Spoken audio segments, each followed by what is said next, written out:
Welcome back to Lesson 7, Weather Services.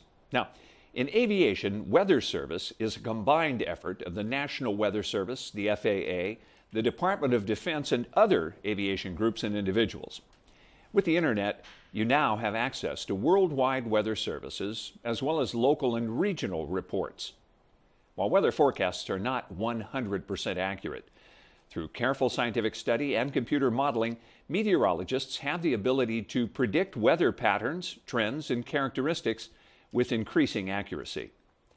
Through a complex system of weather services, government agencies, and independent weather observers, pilots receive the benefit of this vast knowledge base in the form of up-to-date weather reports and forecasts.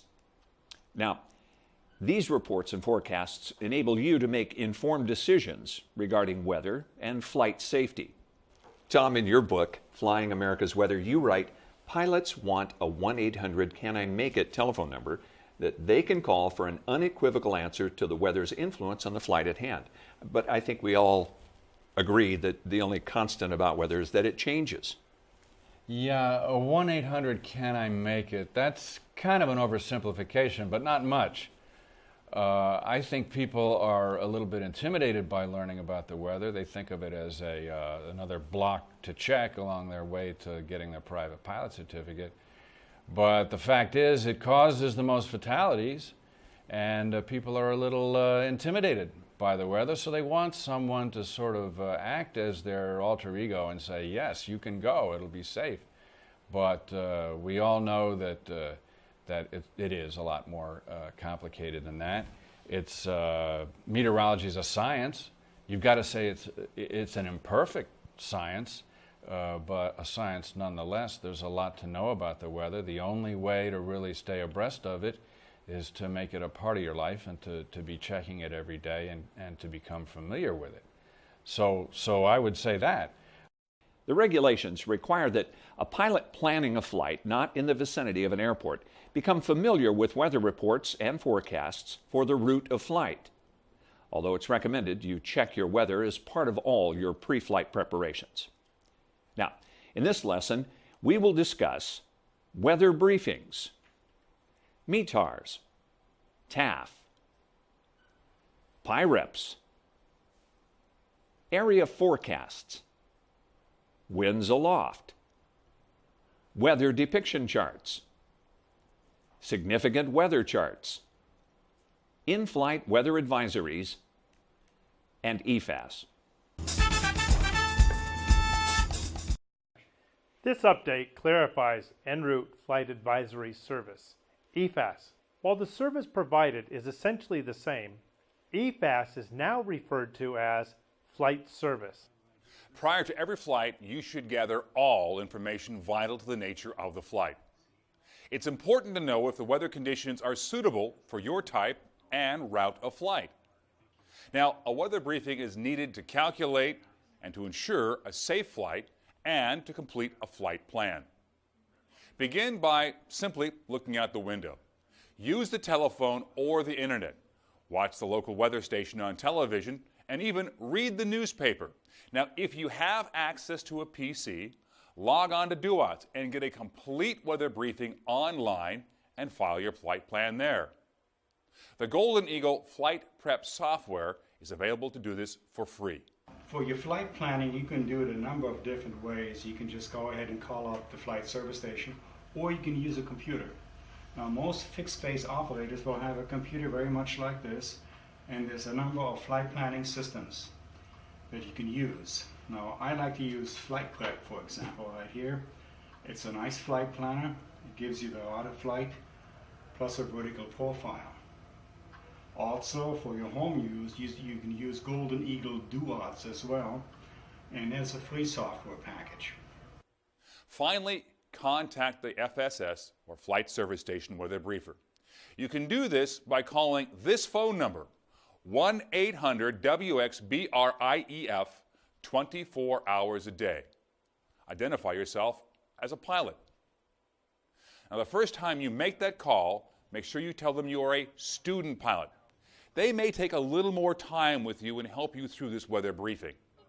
However, once again, anytime you make that call, you need to identify yourself as a pilot.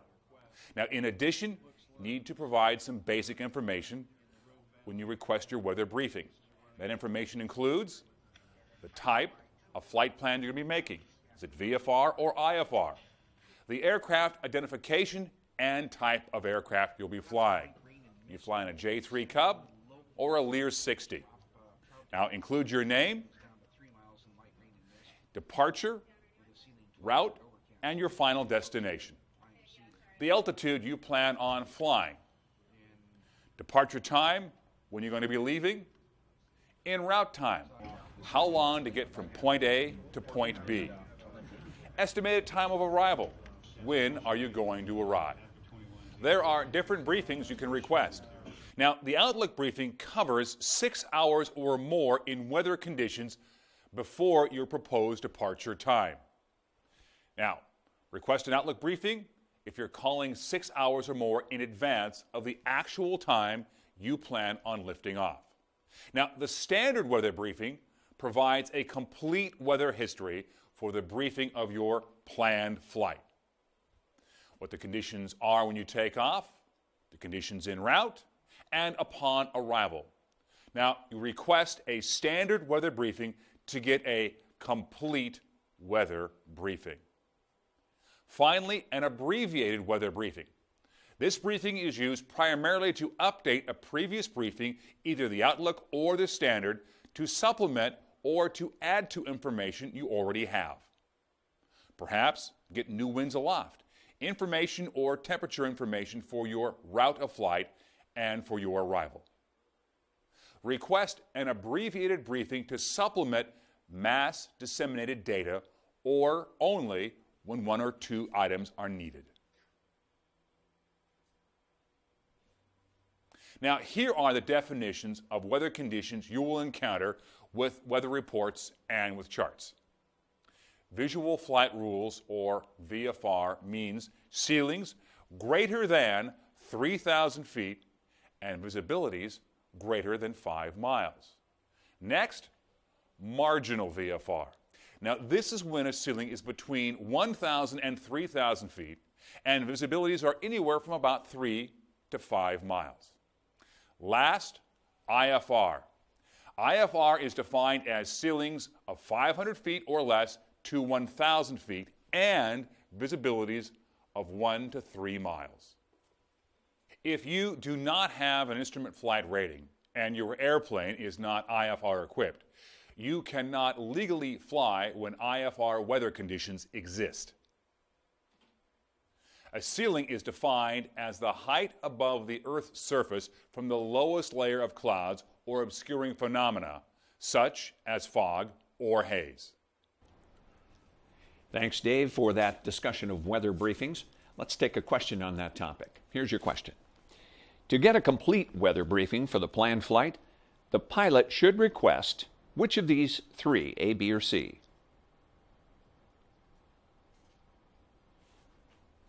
Okay, I think you've got your answer. To get a complete weather briefing for the planned flight, the pilot should request C, a standard briefing. You should request a standard briefing anytime you're planning a flight and you have not received a previous briefing or preliminary information through mass dissemination media. Well, Tom, what are the must-have reports and forecasts for pilots to get the big picture for the weather they'll be flying in? The main ones are flight service, of course. You're going to have to get a legal briefing from flight service, but there's many online sources. There's all the DUAT sources. There's ADDS website, which is a very complete website. It's sort of a one-stop shopping. And there's many other internet sites that you can go to. Our next topic of discussion is METAR, or Aviation Routine Weather Reports. METARs are available from DUATs. DUATs is a system that allows you to use your personal computer to access weather information. Now, CSC DUATs also provides graphic flight planning. You can view and print charts, compute weight and balance data, file flight plans, and much more. These are services that are free and supported by the FAA. Some systems allow access to flight service stations, internet weather, the National Weather Service, and even uplinked cockpit weather. METARs are a report of surface weather provided in a standard format. It's compatible with all international aviation reports. In the 1980s, international aviation agencies got together in Canada and came up with one way to report weather for all pilots across the world. In other words, we all speak one language. It's easier to read, less is implied, and more is spelled out explicitly. There are a number of different types of METAR reports available. METAR is a routine report, and SPECI is a special report. Now, here's an example of a METAR. Remember, this is a typical METAR, and that METARs are a type of report. We'll break this down block by block. First of all, KINK. That's our station identifier, where we are. Next block, the time of the report. Down here, our wind information, followed by prevailing visibility. Next block, runway visual range. Next, our weather conditions. This block down here, temperature and dew point information. Next, we have our altimeter setting. And down here, these two blocks are remarks. Right now, let's break this down bit by bit and show you how to translate a METAR. First of all, we'll start out with KINK. Where is this? It is Winkler County, Texas. We know this is also part of the lower continuous 48 states. The reason for that is it has a K in it. Continuous 48 states. If it was in Alaska, it would start out with a PA. If it was in Hawaii, it would have a PH. Next up, our timestamp, 121845Z. In this case, it is 1845 Zulu on the 12th day of the month. Our next information is wind information, 11012G18KT. This translates into winds 110 degrees at 12 knots with gusts to 18 knots. More information on winds? How about this? 090V160. This means the winds are variable between 090 degrees and 160 degrees. How about some more information on wind? VRB. This means that the winds are variable at 4 knots. If we have calm conditions, simply 0000 KT, calm conditions. Visibility. In this case, 15 SM means our visibility is 15 statute miles. Now, here's a term you may not have heard before, runway visual range. In this case, R32L/1200FT. Runway 32 left, our visual range down that runway is 1,200 feet. Now, here are some more examples of runway visual range. In this case, we have runway 06L/2000 V 4,000 feet. In this case, we've modified it. We're now looking at runway 06 left, and our V indicates we have a variable distance between 2,000 to 4,000 feet. Now, more on runway visual range. If we see runway visual range with an M, it means less than. A P means greater than. Here are a couple of examples for you. Visual range, runway visual range. In this case, we have runway 06 left, M 600 feet. So, we're landing on or taking off from runway 06 left, and because of the M, we have a visual range down that runway of less than 600 feet. The M is our modifier. Now, for sky conditions, let's take a look at this. SKC, sky condition clear.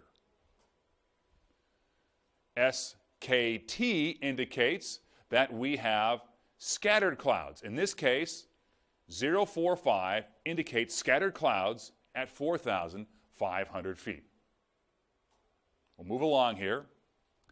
OVC 045. Our sky condition is now overcast at 4,500 feet. Here's some more modifiers for sky conditions. If you see this, TCU, towering cumulus clouds. CB indicates cumulonimbus clouds. And a note here, the only types of clouds are these two identified in a METAR or a TAF. For example, here you see an OVC, overcast, 010CB. In this case, skies are overcast, ceilings are 1,000 feet, consisting of cumulonimbus clouds. Another example for you. If you see a sky condition that looks like this, BKN 045 TCU. This indicates we have a sky condition broken, consisting of towering cumulus clouds at 4,500 feet. We'll move on here, show you what else is going on. Now, if you see a METAR with this in it, a VV, and in this case, VV008, this indicates that our sky condition has an indefinite ceiling with a vertical visibility indefinite at 800 feet. Here's another example of the VV. If you see VV with slashes behind it, sky condition in this case is indefinite and the vertical visibility is also undetermined. Here's the temperature and dew point. In this case, we have 2517. 2517, our temperature here is 25 degrees Celsius, and the dew point is 17 degrees Celsius. Now, remember, 1 degree Celsius equals 1.8 degrees Fahrenheit. When you see something like this, in this case 10, M06, this translates into 10 degrees Celsius with a dew point now of -6. Remember, the M means minus.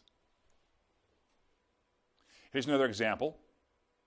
Under remarks, we have under remarks TO 1760158. Temperature in this case is 17.6 degrees Celsius, and a dew point is 15.8 degrees Celsius. Why is this important? Well, look, our temperature and dew point spread is less than 5 degrees, which means fog could be occurring. Next up, altimeter. A3000. This indicates that we have an altimeter reading of 30.00 inches. Under remarks, SLP 013. Our sea level pressure, SLP, is 1013 millibars, or the standard atmospheric pressure. Now, here are some more addendums for obscuration to visibility on a METAR. If you see FG, this means fog, visibility less than 5/8 of a mile. If you see BR, it means mist, visibility between 5/8 to 6 miles. FU means smoke. HZ means haze. PY for spray. SA is sand. DU is dust. And VA is volcanic ash. On a METAR, here are types of precipitation. RA means rain. DZ for drizzle. SN for snow. SG means snow grains. GR means hail, greater than 1/4 of an inch in diameter. GS means small hail or snow pellets. PE means ice pellets, and IC is simply ice crystals. There are modifiers to precipitation. The minus sign obviously means light. The plus sign means heavy. Plus SHRA, heavy showers of rain. Now we have more descriptors here for you. BC means patches. FZ means freezing. SH means showers. And TS stands for thunderstorms. So when you see a METAR that has this, auto, AUTO, this means it is created totally by an automated weather observation station. It was not taken by a human being. What are your recommendations for getting a plain language briefing versus reading the reports that are still coded? Plain language briefings are fine.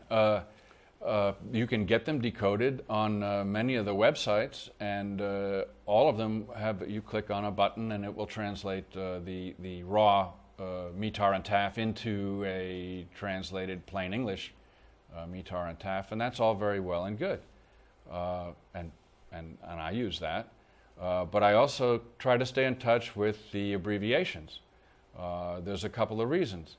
One is that as you're flying along and you check the ATIS frequencies or ASOS frequencies or HIWAS frequencies along the way, if you know the abbreviations yourself, it makes it a lot easier to write it down in the cockpit. So there's a value to knowing the translated abbreviations. The other thing is, if you ever plan to do any international flying, you're going to run into a lot of raw METARs and TAFs, and you will have to deal with the raw METARs and TAFs in a lot of these overseas locations, and well, in Canada as well, for that matter. Well, a great deal of information in that discussion of METARs. So let's take a couple of minutes and review some questions regarding that subject. Okay, please consider this METAR report. We're going to give you a little extra time to read the METAR and answer this question. What does the VV008 signify? On that second line, and it's one of three, A, B, or C. Only one correct answer. Now we can help break this down for you with another example here. Talking about sky conditions, VV008, sky condition indefinite ceiling with vertical visibility indefinite at 800 feet. So given that consideration, which of these would apply? Well, certainly B. Sky condition indefinite ceiling with vertical visibility indefinite at 800 feet. The same answer that we had before.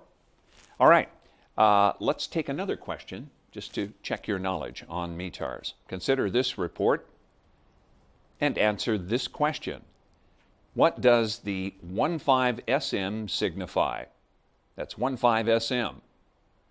Is it A, B, or C? Again, we can break it down a little.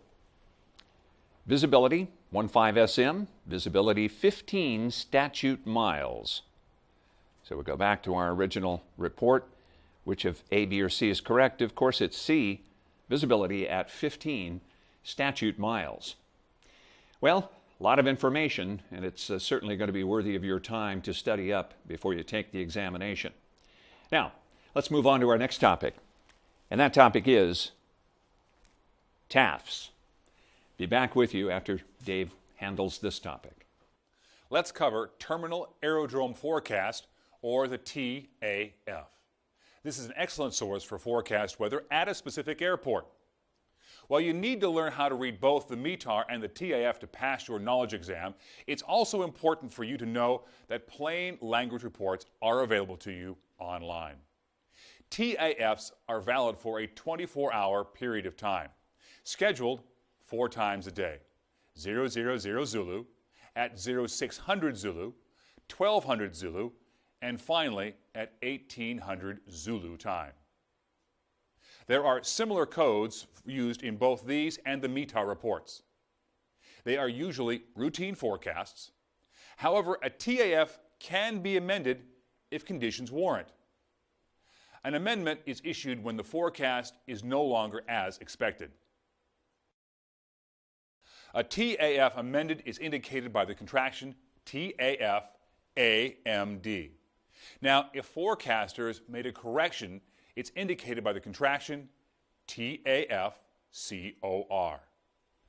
If a TAF has been delayed or is still waiting for information for inclusion into the forecast, it's indicated by a contraction TAFRTD.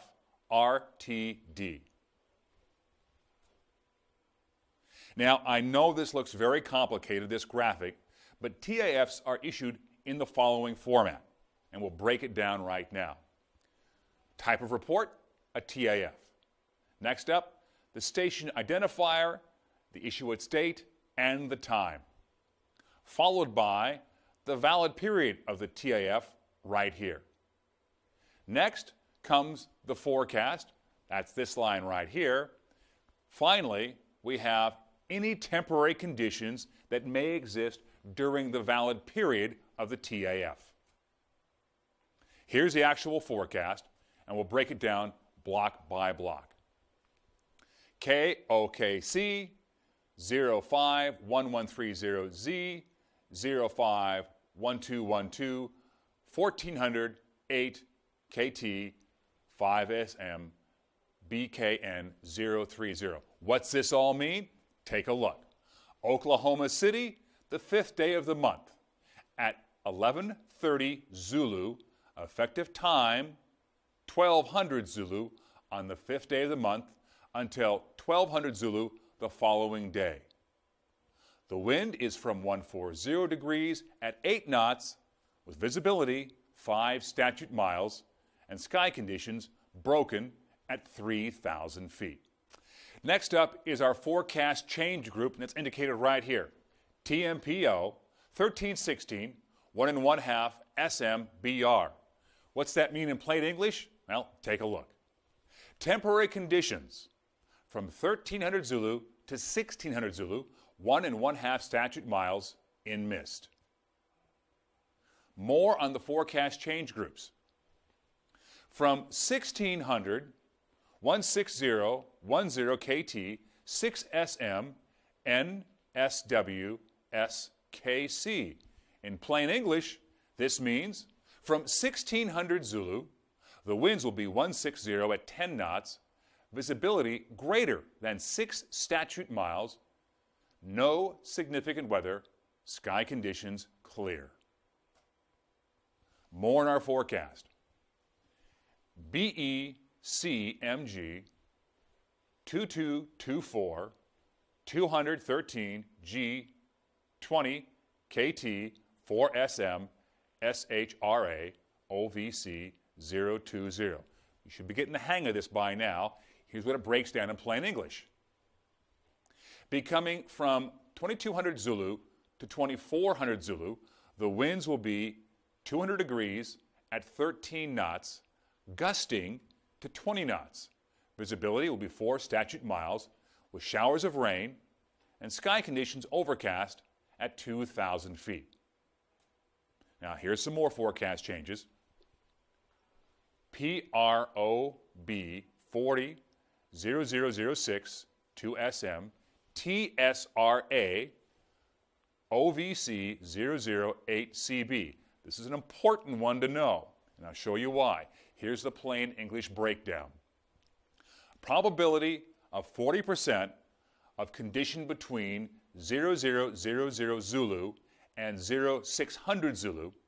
The visibility is 2 statute miles in thunderstorms and rain. Sky conditions are overcast with cumulonimbus bases at 800 feet. More on the forecast change group. Lastly, BECMG 0608 210 15 KT P6SM NSW SCT 040. What's this mean? You should know it by now. Becoming from 0600 Zulu to 0800 Zulu time, winds will be 210 degrees at 15 knots. Visibility greater than 6 statute miles, no significant weather, sky conditions scattered at 4,000 feet. So let's review our TAF time periods. First of all, we started out with TEMPO 1316. We knew that something was going to occur under temporary conditions from 1300 Zulu to 1600 Zulu. After that, from 1600 Zulu time, something else was going to happen. And that would be becoming BECMG 2224, becoming from 2200 Zulu time through to 2400 Zulu time. Probability, or PROB 400006. The probability was 40% of something to occur from 0006 Zulu. BECMG 0608. Whatever that probability was of 40%, it was going to become something else at 0600 Zulu up until 0800 Zulu. Welcome back. Let's take a couple of questions on TAFs, okay? Now, this question is going to require a little bit of decoding of dates and that sort of thing on your part. The question is, what is the valid period for the TAF for KMEM? The valid period. And we can help you out a little bit. It's either A, B, or C, but when we take a look at a real TAF report, we're going to look at that period, and you need to kind of decode that.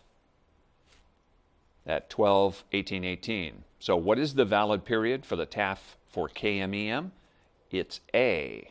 The reason, by explanation, the valid period is the 4-digit group of the forecast in UTC, usually a 24-hour period. This figure uses a 6-digit group and includes the date. The valid period for KMEM is a 24-hour period from the 12th of the month, 1800 Zulu to 1800 Zulu, the following day. That makes sense? Hope it does. All right, let's take another question. Let's consider a TAF that begins with TAF AMD KOKC. The question is, what does the AMD mean? It's either A, B, or C. Which of these is correct?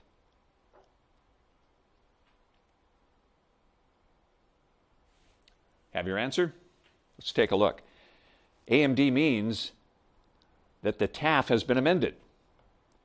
The forecast has been changed slightly. Okay, hope you've got that information down. Let's take a look at another new topic, this one. PIREPs. Back to Dave Selesky. Let's talk about pilot reports, also called PIREPs. A PIREP is a report given while in flight by a pilot, and they provide real-time weather information. You are always encouraged to give PIREPs as they are very useful for weather briefers to aid fellow pilots who might be flying along your very same route. Flight watch and November 906 Golf Romeo, stand by one. Roger, 96 Golf Romeo here. I can give you a pilot report if you like. November 906 Golf Romeo, roger, go ahead and pilot report. Okay, it's 96 Golf Romeo. We are climbing through 2,500 feet here, and all quadrants look clear. There's some thin cirrus above us. Outside air temperature is plus 15 degrees, and ride is smooth, and we are B36TC Bonanza, 9 Golf Romeo. November 9 Golf Romeo, roger, and what is your present position? Present position is we're currently 15 miles north of Salem. November 6 Golf Romeo, roger, copy the report. And we do have an airman for some occasional IFR conditions south of your present position. And the Salem altimeter standby. Now here is what a typical pilot report or PIREP looks like. UV indicates that this is a routine report right here, followed by OV. In this case, location and distance out from a nav aid or radial. Next is TM, time, universal coordinated time, followed by FL. This is our altitude flight level for icing and for turbulence condition reporting. TP is a type of aircraft. In this case, TP is a BE-90. We'll tell you what that is in a couple of seconds. SK, sky cover, cloud height, and the coverage of the clouds. WX is for weather, visibility, cloud cover, etc. TA is temperature, degrees Celsius, obviously needed for icing reports. WV is for wind and velocity, in this case speed. TB, turbulence, intensity of turbulence, and where you're reporting it. IC, icing, intensity, and again, type of icing. Now let's break this down. Here we go. Location of our PIREP is OKC, right here, Oklahoma City. The time of the PIREP, 1800 Universal Coordinated Time. Our flight level is 120, right here, or 12,000 feet. The type of aircraft is a Beech King Air, that's right here, the BE-90. Temperature, degrees Celsius, 7 degrees below zero. Our wind is 080 degrees at 21 knots, and reporting turbulence light between 5,000 and 7,200 feet. That's reported right here. Now, we have icing as well, reported to be light to moderate rime icing. You see that right here, between 7,200 and 8,900 feet. That is your typical PIREP report. Now, can you offer any tips for both submitting and obtaining PIREPs? Well, I would say submit them early and often. A lot of times when you get PIREPs, you'll see that they tend to be several hours old, and that can make all the difference. A lot of times there's just a lack of PIREPs, and they're very important to have PIREPs. It's very important to have PIREPs in the system so that the meteorologists can alter their forecasts and analyses based on the latest information about conditions aloft, be it temperature, dew point, wind velocity, clouds, whatever. Even if very good VFR conditions obtain. It's not just for when you're on instrument flying.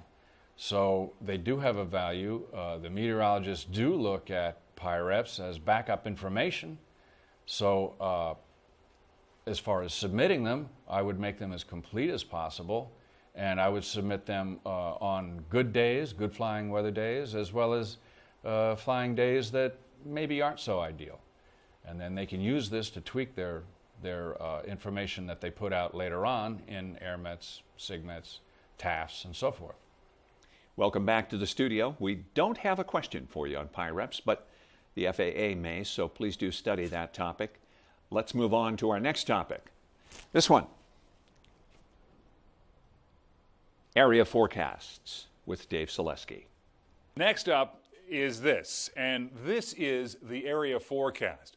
The area forecast is a forecast for general weather conditions over an area the size of several states.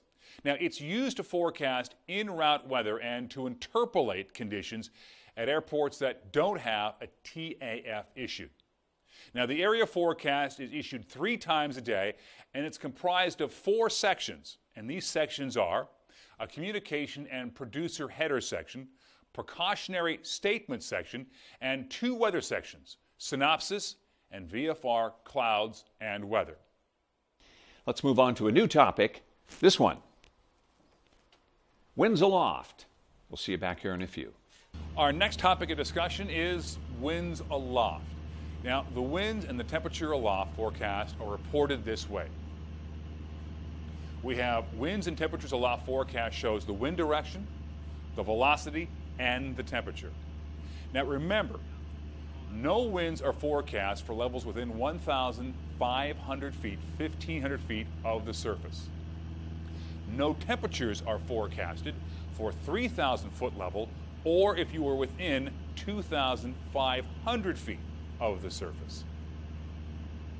The wind direction is shown in tens of degrees with reference to true north, and the velocity is always shown in knots.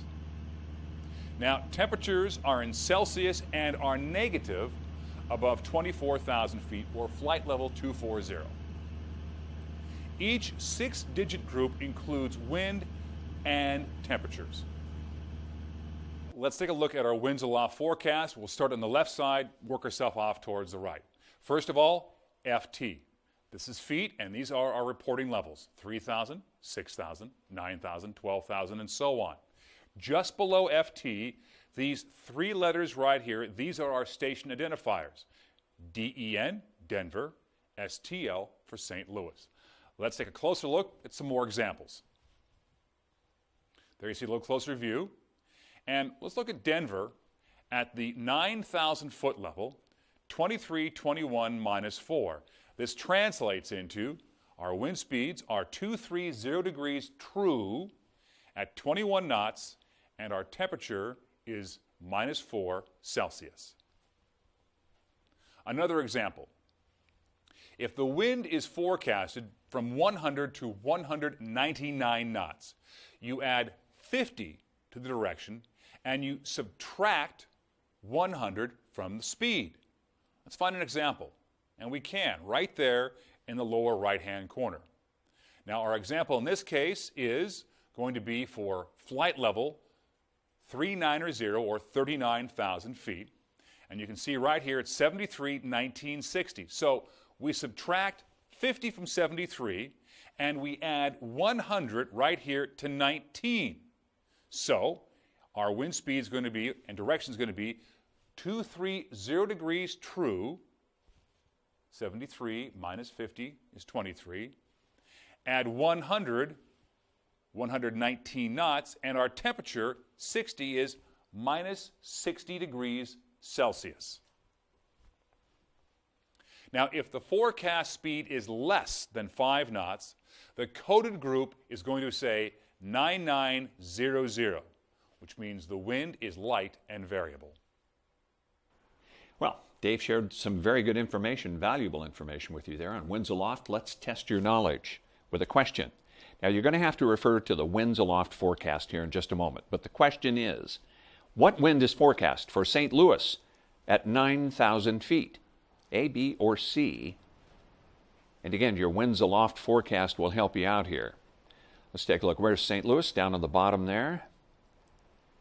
And at 9,000 feet, we have to decode the 2332 plus 2, and that says it's a 4-digit wind forecast at 2332. Thus, the wind is forecast at 230 degrees true at 32 knots.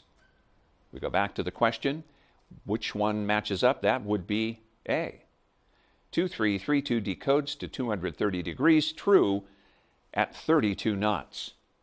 Not very complex if you can read those charts. Study up. All right, let's move on to our next question, next topic rather, and that topic is weather depiction charts. Next is our weather depiction chart, and this is what it looks like right here. Now, it's a snapshot showing weather across the entire country at one given moment in time. The chart is computer prepared from METAR reports. It provides a very broad overview of observed flying conditions. You can determine general weather conditions more readily from this chart than from any other source. So, the weather depiction chart is a very good place to begin your weather briefing and your pre-flight planning. Now, the legend right down here in the lower right-hand corner of the chart, you see that down there? Kind of hard to read, so we'll go over it with you right now. This explains how to read the weather depiction chart. Shaded areas are IFR with ceilings less than 1,000 feet and or visibility less than 3 miles.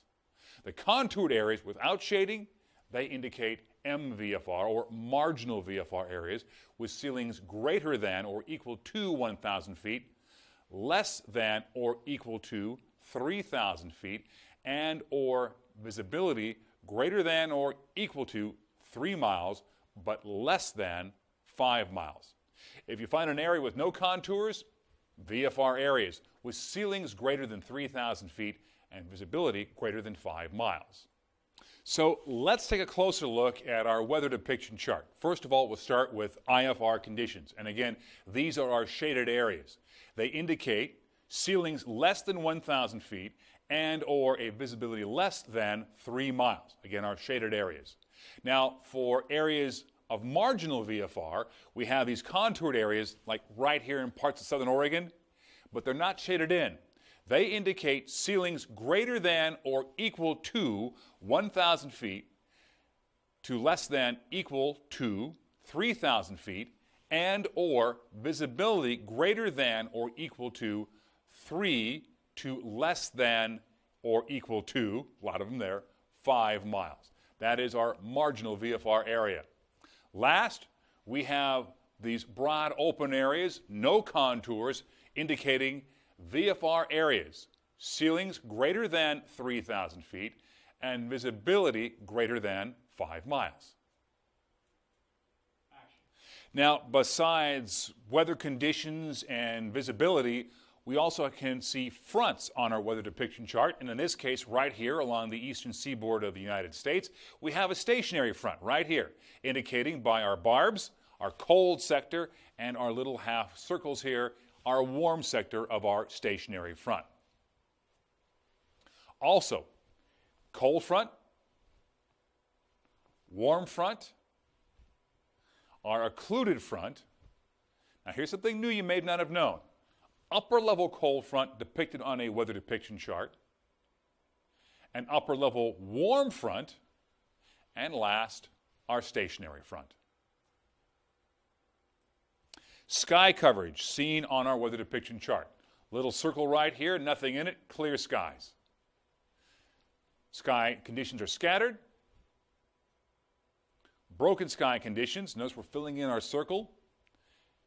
Overcast conditions, one more. Obscured condition. There is a difference between overcast skies and sky obscured. Here's how they look on our weather depiction chart. Clear skies right there. Broken skies, about 3/4 filled in. Obscured, there's our X right there. Overcast sky. And last, scattered conditions right there. Now, precipitation and clouds and other phenomena are also on the weather depiction chart. Showers are shown with a little upside-down triangle right there. Thunderstorms, you see right there, lightning bolt. Clouds topping ridges, triangle indicating a mountain, and clouds right there. Fog or ground fog indicated by that equal symbol. Haze, laid down figure 8. Smoke, little chimney, little waves coming out indicating smoke. Drizzle, indicated right here by a couple of commas. Ice pellets are shown by a triangle with a dot in the middle. Snow is our asterisk. A couple of dots for rain. Freezing drizzle, nice little symbol there with a comma. And freezing rain, nice little symbol there, a little wave with just a dot. So here's what they look like on our weather depiction chart. Here we have visibilities down to 3 1/4 mile right there, and this is due by our equal sign, which indicates fog. Here's some more examples. In this case, we have sky conditions broken at 25,000 feet. Here we have our little 3/4 filled in circle indicating a broken sky. Below that, 250, 25,000 feet, or flight level 250. Welcome back. As you probably guessed, we do have a question for you on weather depiction charts. Let's ask that question. The marginal weather in central Kentucky is due to low which of these? Is it A, B, or C, visibility, or ceiling invisibility, or just ceiling? Well, you've got to be able to read the weather depiction charts to find out. Let's take a look at one. Okay, now let's find Kentucky. There it is. We can zoom in a little on that. And we'll circle this for you. Right in the center, the filled-in identifier there signifies an overcast ceiling in central Kentucky. overcast. So let's go back to our question. The marginal weather in central Kentucky is due to low ceiling. The marginal weather is due to a low ceiling. Visibility is normally entered to the left of the weather symbols, but since it's omitted, we know the visibilities are greater than 6 miles. Significant weather charts. Back after Dave discusses that. Our next chart is the significant weather and prognostication chart. It portrays forecast weather which may influence your flight planning. Now, it includes information on areas to avoid and or altitudes of freezing level and precipitation. In weather science, data is divided into 2 areas: analysis or depiction, or prognostication, meaning forecasting. Now, prognostication is simply forecasting, but for a lot of people it also means guessing what's going to happen in the weather in a certain period of time in the future. Now, this panel is divided into 2 areas: 12 hours out and 24 hours out from the current time. The top of the chart, right here, indicates ceilings and visibilities, and the bottom part of the chart indicates surface weather conditions. Now let's look right now at the key to the prognostication chart and figure out how to read it. You can see right here, when you have a solid line like this, it means ceilings are less than 1,000 feet and or visibilities less than 3 miles. This scalloped area indicates ceilings from 1,000 to 3,000 feet inclusive and or visibility 3 to 5 miles inclusive. This dashed line, like this, indicates areas of moderate or greater turbulence, and our little wave right here, freezing level at the surface, and our dash line right there is freezing level, mean sea level, or MSL. So here's our 4-panel chart again. And if we move in closer and look at the 12-hour panel, it shows ceilings and visibilities. And notice here a scalloped line right here indicating some type of ceiling. And notice as well, you can see our little dash line indicating our freezing level above the surface, MSL. Next, let's go to the 24-hour mark. And at 24 hours out from the current time, you can see here's our key down here, right there, indicating out. You can see there's some pretty serious visibility issues going on right up here in the Pacific Northwest and also throughout much of the southeastern corner of the country. Now, on our prognostic chart, 12 hours out, here's our surface panel. A good cold front right now indicated here in portions of the upper Midwest. There's an area of low pressure right here over portions of what looks to be northeastern Colorado, and a trough line right through here moving throughout most of the Midwest. A little bit of shower activity going on as well. We have some rain showers up here in parts of the Pacific Northwest, indicated by these 2 periods in portions of western Oregon. And there are even some showers that are popping up down here around the Sacramento area and right down into the portions of the San Joaquin Valley, and pretty darn good VFR, as you can see, throughout most of Texas. And there are some obscurations to visibility and some precipitation as well down in portions of the southeast. Now, if we move out from 12 to 24 hours, you can see the rain in parts of the Pacific Northwest is beginning to come to an end. And you can see it's shifting onto the east side of the Cascades, indicated over here. There's still some showers going on down here in portions of northern Arizona. And the weather looks pretty good throughout most of Texas still. Now, there are still some clouds and some obscurations. You can see those right here in parts of the Gulf Coast area and in portions of Florida. And we've got some pretty good systems going through parts of the upper Midwest cold front right here, coming into portions of what looks to be parts of Wisconsin and into Minnesota. Once again, it's time for a check on your knowledge, this time of significant weather charts. We're going to ask you to interpret the weather symbol depicted on a chart in Utah on the 12-hour significant weather prognostic chart to answer this question. What does it show, that particular symbol? Well, let's take a look at the chart. Here we are, and we've got our Utah, our area in Utah. We'll zoom in there. There we go, pointing it out. What does that symbol indicate? This is the upper left panel of the figure 20, by the way. 12-hour significant weather prognostication. The symbol indicates moderate turbulence. The 180 under the symbol indicates turbulence up to 18,000 feet. So if we go back to our question, what does that symbol indicate? Well, A, moderate turbulence, surface to 18,000 feet. Our 12-hour significant weather chart indicated there is going to be turbulence up to about 18,000 feet. Good enough? All right. Let's move on with Dave Selesky. New topic. This one, in-flight weather advisories. Take it, David.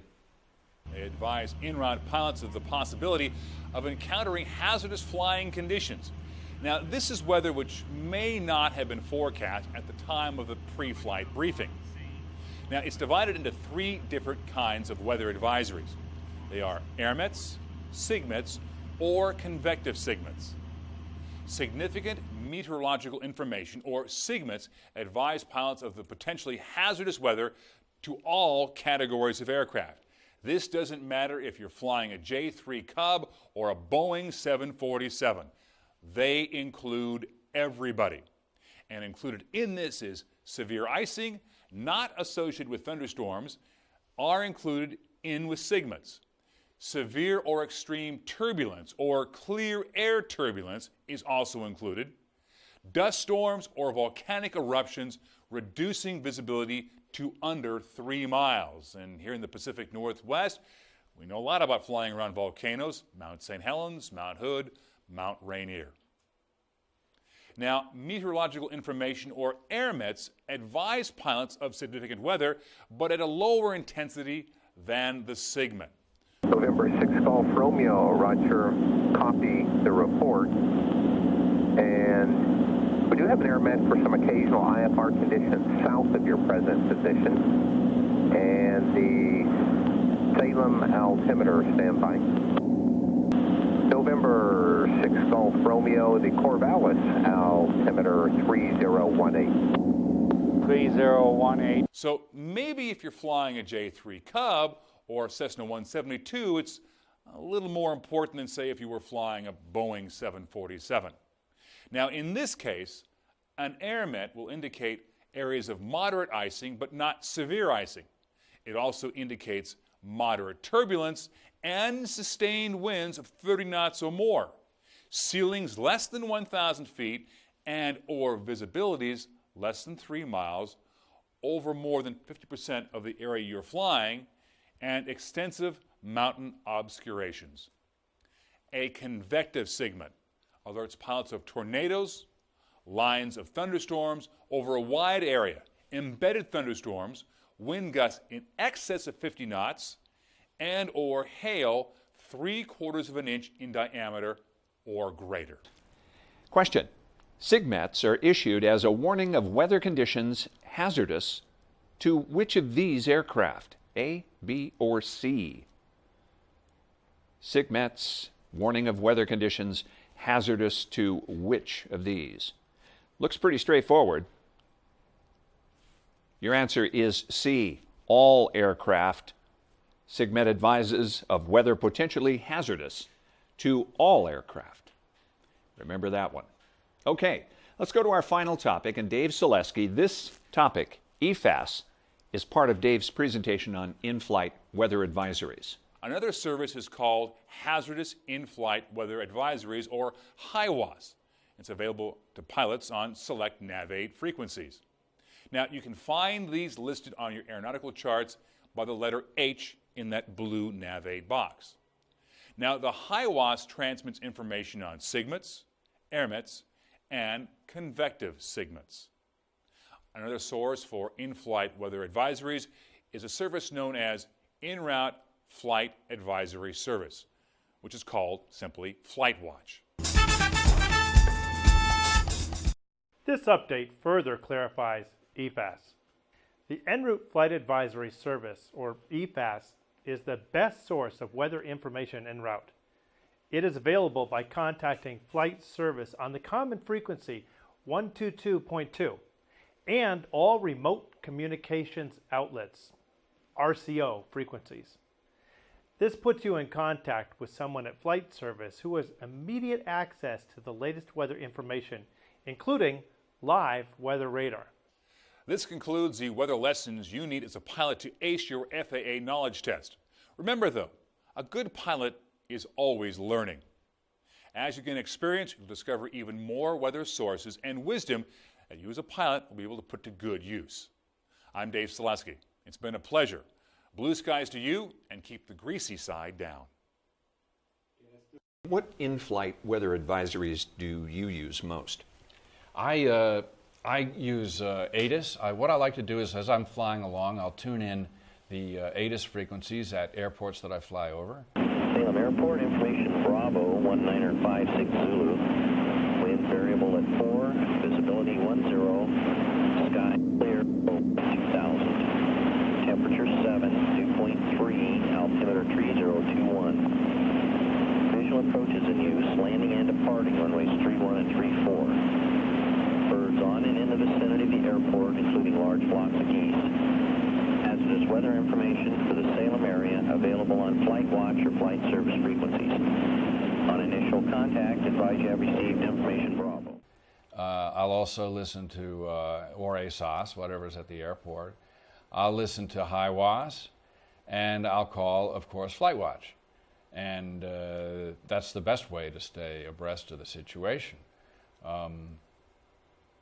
It's a good way to see if anything's changed. It's a good way to verify the information that you picked up in your pre-flight briefing. If you find that an airport that you've just flown over is reporting visibility or clouds that are denser or lower than what they'd predicted in the TAF, well, then you know that something's up.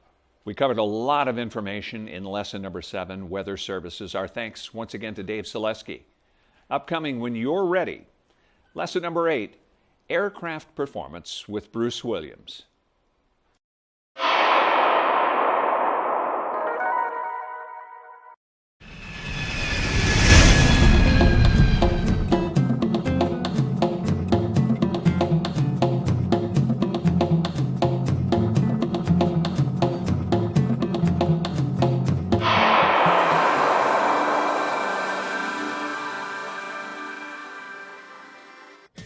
Hi, I'm Matt Dragon with CSC Duets. I'll be your host for this video. Thank you for selecting Golden Eagle Flight Prep as your computer flight planner. We at CSC Duets believe that with just a little practice, you'll find Golden Eagle Flight Prep an efficient and yes, even a fun way to do all your flight planning. As a pilot, you're probably more interested in flying your airplane than in digging through a manual to learn how to use your computer flight planning program. Golden Eagle Flight Prep is a replacement product for the very popular Cirrus flight planner. While Cirrus was considered advanced in its day, it lacks the features pilots demand today. That's where Golden Eagle Flight Prep comes in. We started with a clean slate. As a result, Golden Eagle Flight Prep delivers revolutionary performance not available anywhere else, all integrated into one easy-to-use application. This approach allowed us to create an easier-to-use and more modern graphical user interface. This new GUI provides instant online gateways and streamlines the flight planning process immensely. As a result, Golden Eagle Flight Prep delivers all the popular capability available from Cirrus, plus a whole lot more, including color VFR topographical charts.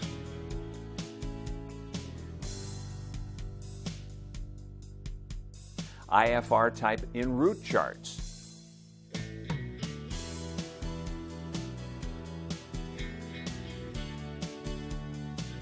weather overlays,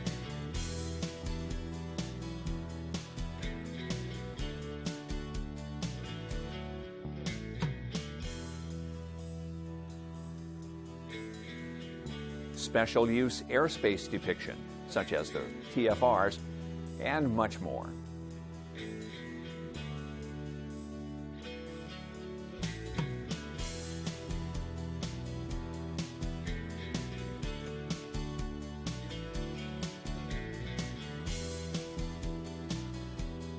As a bonus, Golden Eagle Flight Prep contains an easy upgrade path to Flight Prep chart case, ideal for those wanting comprehensive flight planning features such as instrument procedures, WAC charts, sectional charts, low and high IFR en route charts, and such useful features as the expanded trip kit, which puts the entire flight plan together in one comprehensive package.